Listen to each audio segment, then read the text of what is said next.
Guys, we are back with the Screen Team, and we're getting ready to review a movie that has made a lot of money the past few weeks. We're talking about the big Pixar smash, Incredibles 2. And to help talk and help review the film, we've got Mark Sanders here. And Mark, does this film deserve all the money and accolades that this film has been getting so far? Oh, absolutely. Yeah. It is a triumph among sequels in that it not only lives up to all of the expectations, but it lives up to all of the promise of the original movie. So were you a fan of the original movie? Oh, absolutely. On my blog earlier this year, I listed my top 25 favorite movies of all time, and The Incredibles was, I believe, number 9 on the list. That's I mean, animated movie in my top 10. Absolutely. A lot of times with sequels, some time has passed from when we first left our characters, but with this one, we kind of go right into what we have at the very end of Incredibles 1.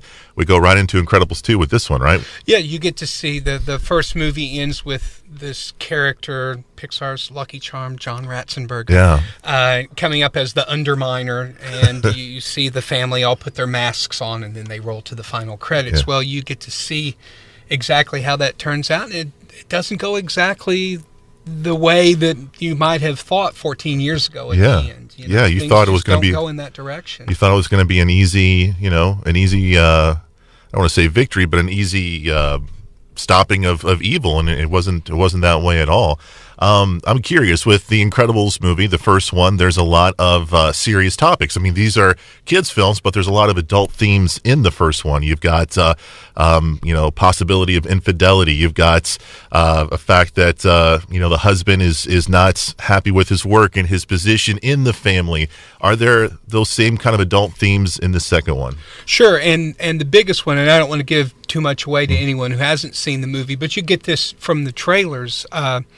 Helen, or Elastigirl, is the one who goes out to do hero work. Sure. While Bob, a.k.a. Mr. Incredible, is left at home sort of like the house husband to take care of the kids. And there's definitely some adjustment for the whole family, getting used to this. And so, the film does a really good job of talking about family roles and expectations and how we can fulfill those expectations. And I think that's really what makes both of these movies so wonderful, is at heart it's about a family. Yeah, and like we said, we got into those adult family situations, but we get deep into the oldest child. She's a teenager, she's going through some rough times, and we kind of get a little bit deeper into her experiences.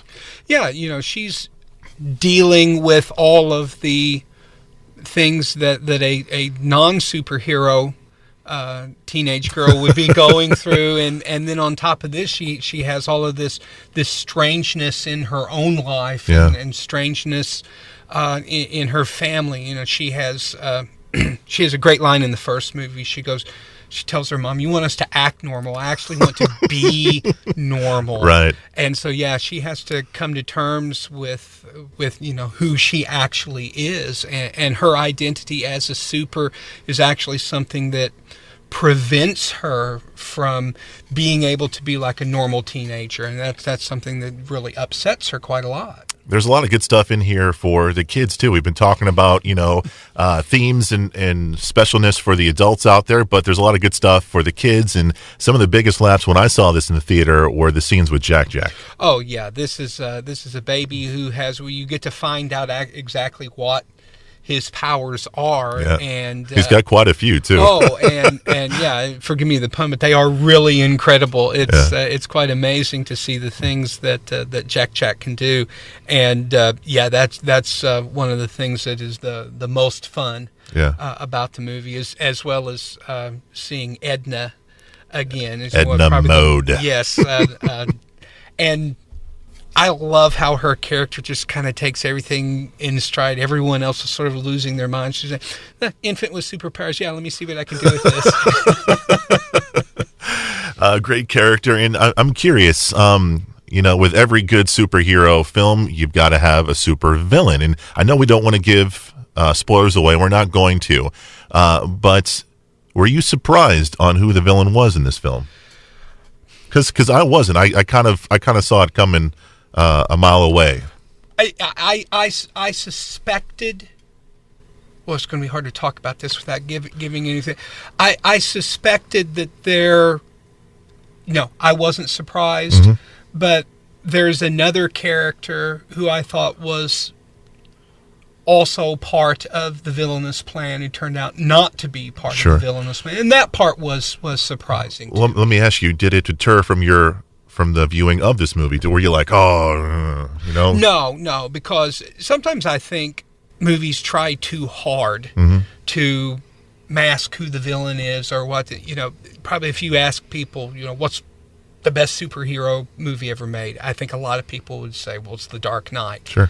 I mean, and from the very beginning, before you even see the movie, the Joker is the villain and Heath Ledger is the Joker, and you kind of just go along with it. So no, I don't think that's necessarily a bad thing. I think that the idea that motivates the villain is sort of like the great discussion of our time, which is that is our attachment to electronic devices, and how many people out there are watching this on their phones or tablets on Facebook right now, listening to us have this conversation. And maybe you're sitting across the table from someone who's doing something else on their own phone. And there's been all kinds of discussions about, it's definitely changing the way that we communicate with each other, but is this a change for the worse, I guess? Sure. You'd find a lot of people, I think, hard-pressed to argue that it's a change for the better, but whatever it is, it's certainly a change, and it's probably not going to go away anytime soon. Yep. So how we deal with that change says a lot about who we're going to be as individuals and how we're going to work together as a society. What did you think about the animation in this film? I love the scenes in the first Incredibles movie with Dash and how he's running away from all the bad guys and he's running on the water. The animation was spectacular in that movie. Does this one live up to the same kind of talent that the first one had? Well, I mean, all of Disney Pixar's artists are amazing, and I think part of what they did is not try to consciously top what they did in the first movie, because what they did in the first movie was so spectacular. So we're not going to aim higher than that. We're going to work within the confines of our story and let the story drive the way we're going to present the visuals.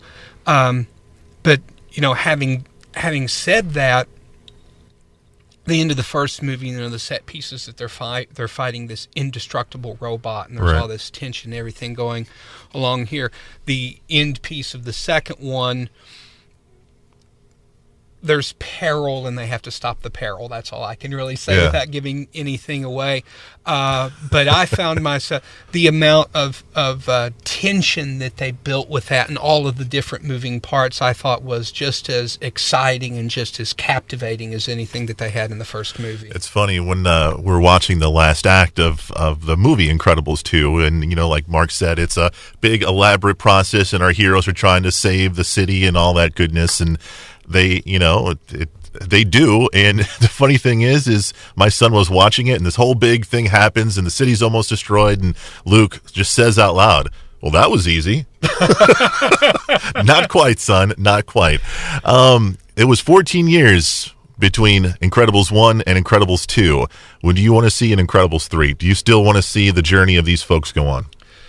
Yes, I think there's plenty more story to be told. I hope it doesn't take them another 14 years. Yeah. I think that Brad Bird is easily the best director that Disney Pixar has at their disposal. Incredibles 2, Ratatouille are the three movies that Brad Bird has made, and plus he also made in terms of live action Mission Impossible, Ghost Protocol, which MI4 I guess was the fourth one of those movies, and he just has this incredible sense for movie pacing and action sequences and how to build tension scene by scene leading up to a big climax. If I see Brad Bird's name attached to a picture, I'm very excited to see it. Yeah, me too. All in all, Incredibles 2, great movie. If you haven't seen it yet, take the kids, take the grandparents, bring everybody you want, because the entire family is really going to enjoy the film. Mark, thank you so much. Thanks for having me here again. Oh, Appreciate but it. before we go, remind folks about your blog. Where can they check it out? Blog, it's called Enter Sandman, and you can read that at entersandmansworld.blogspot.com. So it's spelled just the way it sounds. Enter Sandmans with an S world.blogspot.com. There you go. He's Mark. I'm Chris. We're part of the Screen Team, and we want you to know before you go.